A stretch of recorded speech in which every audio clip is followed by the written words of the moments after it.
He swears that he is innocent, but if not him, then who? According to police, the victim in this case, a mother, Evangeline De Vera, was hacked to death with a 2.5-foot machete. Let's go out to Mary Knox. She is a special guest joining us today, the Deputy District Attorney there in Contra Costa County. He is declaring his innocence, Mary Knox, is he not? Nancy, there's a subtle difference there. That entry of the not guilty plea then just brings the presumption of innocence into play and merely requires that the prosecution then move ahead with doing a preliminary hearing and things of that nature. It does not necessarily equate to him denying that he killed her. To Clark Goldband, the victim in this case, Evangeline De Vera, is a mother of a young teen girl who is now left behind.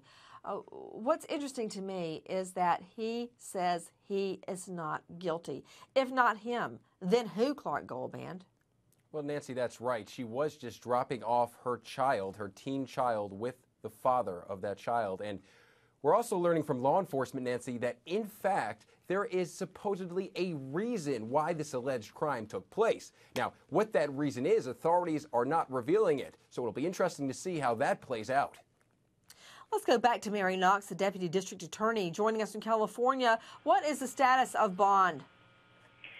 Bail has been set, and Mr. Collin has made no attempt to post his bail. What is the bail? It's in excess of $1 million. And the current charges, what are they, Mary? Mr. Collin's charged with murder with the use of a deadly weapon, the machete, as well as a second count of torture with use of a deadly weapon, the machete. Mary Knox is joining us out of California, Deputy District Attorney, Contra Costa County. Ms. Knox, is the state's theory as to torture that she was dead already, that this poor woman, Evangeline De Vera, was dead when her hands and feet were severed, or alive? That she was alive when that occurred. Given movement in the blood there and the initial crime scene, as well as the position of her body,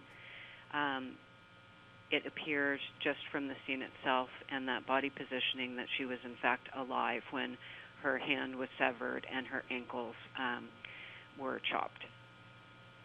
You know, Mary Knox, you have quite a reputation, a pristine reputation. I tried a lot of cases, but I never had a case where a victim's hands and feet were severed, much less with a machete.